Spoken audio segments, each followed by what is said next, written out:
आणि आज आपल्या ग्राम सचिवालयाचे पण आज कोलगाव ग्राम सचिवालयाचं पण काम सुरू होणार आहे। ह्या दोन्ही उद्घाटनाच्या निमित्त मंचकावर उपस्थित आपल्या गावचे प्रथम नागरिक माननीय श्री संतोषजी राऊळ, आपल्या ह्या गावचे उपसरपंच दिनेश सारंग, माझे सहकारी आणि देवस्थान सात्री देवस्थानचे प्रमुख चंदन धुरी, आपले कलेश्वर देवस्थानचे पुंडलिक राऊळ, भाई राऊळ, आपल्या ह्या गावचे पुरोहित पुराणिक सर, आपले सर्व ग्रामपंचायत सदस्य, आपले ह्या गावचे चेअरमन वीरेंद्र धुरी आणि उपस्थित तुम्ही सर्व गावचे प्रमुख मंडळी, आपल्या गावचे ग्रामस्थ आणि माझे सर्व पत्रकार मित्र, प्रादेशिक पर्यटन अंतर्गत आपल्या गावचा विकास सुरू झालेला आहे। आता काही लोकांनी आपल्या भाषणात म्हटलं की आपलं काम सुशोभीकरणाचं काम सुरू झालेलं आहे, पण खरे अर्थाने आपल्या गावाचा तो विकास पर्यटनामार्फत सुरू झाला आहे, तो आजपासून सुरू झालेला आहे। गावात आपल्या गावाचं नाव, आपले सातेरी कलेश्वर ह्या दोन्ही मंदिराचं नाव आज पर्यटनाच्या नकाशावर देशात आणि आपल्या राज्यात लागलेलं आहे। उद्या भविष्यात आपल्या गावामध्ये पर्यटक सुरू होणार आहे आणि ह्या पर्यटनाच्या माध्यमातून आपले महिलांना रोजगार मिळणार आहे। इकडचे काही युवक आहेत त्यांना रोजगार मिळणार आहे। आता त्याची सगळी जोपासना कोणी करायची, तर आपण सर्व ग्रामस्थांनी करायची आहे। आता एक वेळा जर आपल्या प्रादेशिक पर्यटनाअंतर्गत एका गावाला जर निधी खर्च होतो, मंदिराला निधी खर्च होतो, तर तिकडे काय झालं आहे, काय मंदिरं काय आहेत हे बघण्यासाठी लोक, आपले जे पर्यटक असतील, मुंबई बाहेर सर्व पर्यटक असतील, ते पर्यटक त्या गावामध्ये येऊन त्या मंदिरांमध्ये दर्शनासाठी येतील किंवा आपला रोजगार वाटेल, इकडे स्टे होम होतील। चांगल्या पद्धतीने आपला गावाचा विकास आपल्या हा आता लवकरात लवकर सुरू होणार आहे। आज 1 कोटी सारखा भरघोस निधी हा माननीय आपले प्रदेशाध्यक्ष चव्हाण साहेब असो किंवा आपले पालकमंत्री नितेश साहेब असो, आपले खासदार राणेसाहेब असो आणि आपले स्थानिक आमदार दीपक भाई केसरकर असो, या सर्वांच्या माध्यमातून आपल्याला हा निधी मिळालेला आहे। पूर्वी आपल्याला 1,95,00,000 निधी मंजूर झालेला होता, त्यात काही निवडणूक आपल्या अधिकाऱ्यांनी काही अडथळा आणल्यामुळे तो आपला निधी थांबला। नंतर दीपक भाईंच्या मी फार म्हणजे ते विधानसभा सुरू झाली, आपली विधानसभा सुरू झाल्यानंतर मी दीपक भाईंच्या पाठी लागून ह्या निधी 90 लाखाचा निधी प्लस आपल्या जिल्हा नियोजनमधून आपला 10 लाखाचा निधी मिळून आपण ह्या 1 कोटी निधी आज आपण तिकडे खर्च करत आहोत। आता येणाऱ्या काळामध्ये आपल्याला परत आपल्या गावासाठी 1,90,00,000 रुपये निधी मंजूर झाला आहे। ह्या निधी ज्यावेळी मंजूर होताना खूप प्रयत्न करावे लागतात। इकडे गावात बसून किंवा इकडे कुठे सावंतवाडी तालुक्यात बसून कुठे हा निधी होत नाही। ह्याच्यासाठी शासन लेवलवर पाठपुरावा करावा लागतो आणि ह्या पाठपुराव्यानेच आपल्याला आपल्या गावात निधी येत असतो। दुसरा जो 1,90,00,000 रुपये निधी येणार आहे आपल्याला, तो आपले पालकमंत्री नितेश साहेबांच्या प्रयत्नातून येणार आहे आणि तो निधी जर आला तर आपल्या गावाचा आणि जोरात विकास होणार आहे। लक्षात घ्या, असे जर विकास निधी आणण्यासाठी तुम्ही सर्वांचं सहकार्य लागणार आहे। हे सहकार्य अतिशय महत्त्वाचं आहे, कारण आपण ज्यावेळी आता काम सुरू करणार आहे, हे काम पण तुम्ही सर्व ग्रामस्थ म्हणो किंवा सरपंच असो, सगळ्यांनी आज जास्त त्यांना ज्या ते कॉन्ट्रॅक्टर असतील, तिकडे कोण लोक असतील, त्यांना सगळ्यांनी सहकार्य करा आणि जास्त लवकरात लवकर हा निधी खर्च झाला तर दुसरा निधी आपण लवकरात लवकर येणारी जिल्हा परिषद असो, पंचायत समितीची आचारसंहिता संपली की ग्रामपंचायत निवडणुकीच्या आधी किंवा ग्रामपंचायत निवडणूक पण लगेचच लागेल, तर त्याच्यानंतर पण आपण तो आपल्या गावाच्या विकासासाठी तो निधी आणणार आहे। दुसरा आपला जो उद्घाटनाचा कार्यक्रम आपला झालेला आहे, तो आपले ग्राम सचिवालय हे मला आपल्या चव्हाण साहेबांनी जे मला एकदा जिल्हा नियोजन समिती सदस्य निवड केली होती ते पालकमंत्री असताना, त्यावेळी जो आपल्या त्या सदस्यांना जो एक निधी असतो त्या निधीतून आपण हे 20 लाख रुपये दिले।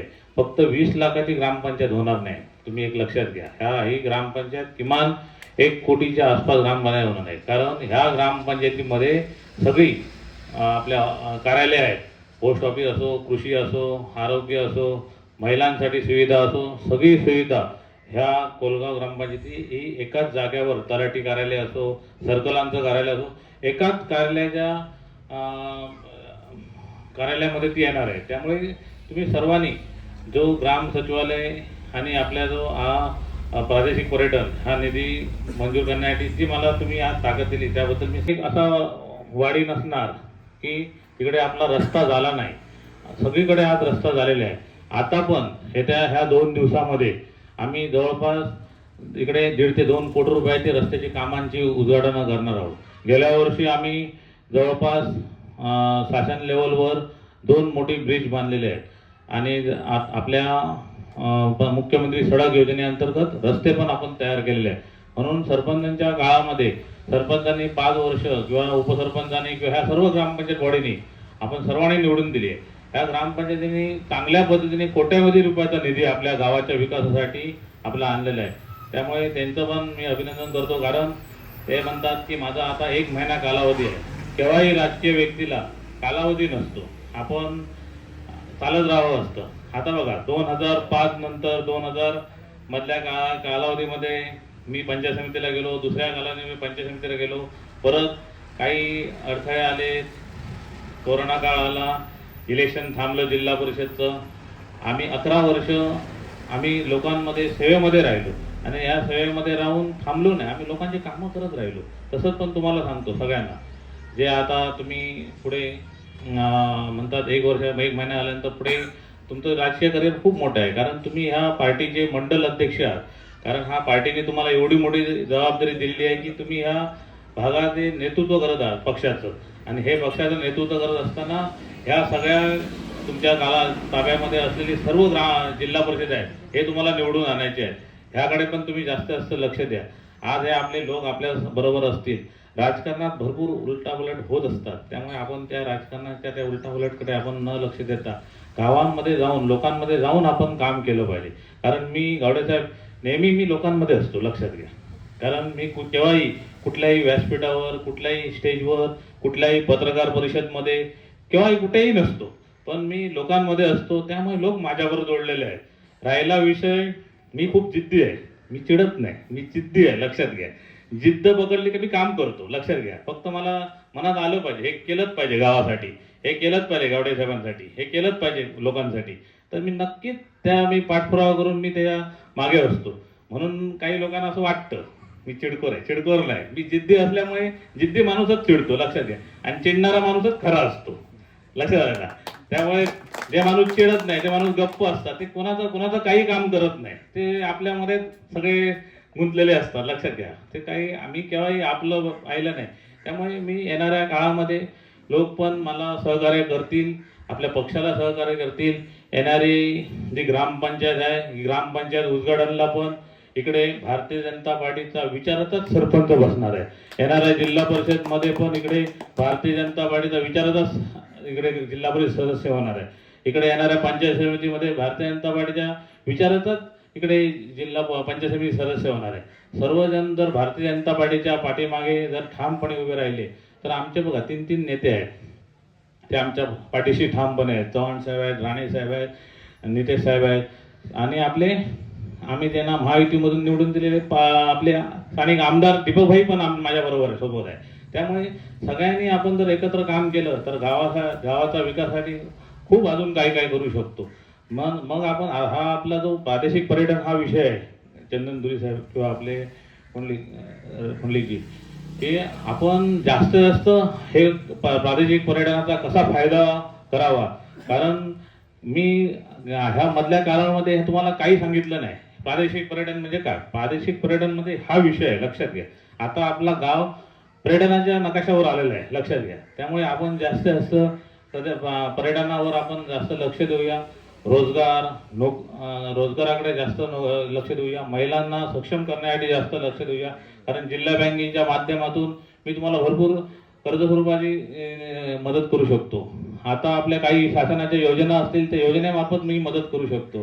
कारण आता मराठा समाजाची जर काही मंडळी असतील त्यांना अण्णासाहेब पाटील मधून मी काही बऱ्याच लोकांना व्यवसायासाठी मी लोन दिलेलं आहे. काही टेम्पो असो, कुक्कुटपालन असो, दुधाळ जनावर असो, असे अनेक मी माझ्या या 4 वर्षाच्या बँकेच्या कालावधीमध्ये मी कर्ज प्रस्ताव मी त्यांना मंजूर केलेले आहेत, योजनेमध्ये बसून दिले आहे. ही योजना अशी आहे की त्यांना व्याज परताव योजनेमधून देतो.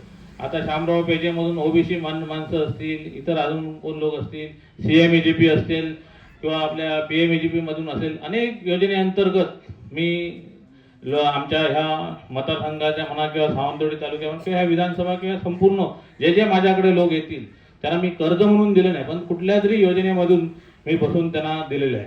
आपला संजू आहे, संजू होय ना, आपण आता काम करत असताना संजू आला म्हणजे टेम्पो काय नाही, टेम्पो तू मराठा समाजाचा आहे, तुला नक्कीच तुला मी अण्णासाहेब पाटीलमध्ये बसवूया. आज त्याचा फायदा होत आहे त्याला, तो स्वतः व्यवसाय करतो, सक्षमपणे आपला व्यवसाय सांभाळतो. लक्षात घ्या, असे सगळ्या युवकांनी ह्या विषयात तुम्ही जोडून घ्या. आता आपल्याकडे जास्तीत जास्त पर्यटक आपल्या गावाकडे आकर्षित होणार आहेत या माध्यमातून. तर आता तुम्ही जास्त तर तुम्ही ह्या आपल्या व्यवसायाकडे जर तुम्ही वळलात तर नक्कीच आपला चांगला गावाचा विकास होईल. आमच्या गावात सर्व धर्माचे, सर्व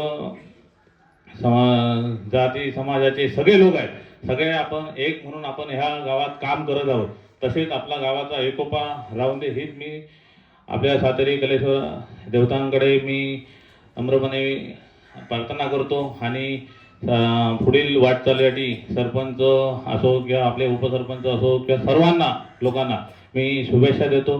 कारण आता नवीन वर्ष पण सुरू होणार आहे, त्यासाठी मी पण तुम्हाला मी सर्वांना शुभेच्छा देतो आणि इथेच थांबतो. जय हिंद, जय महाराष्ट्र.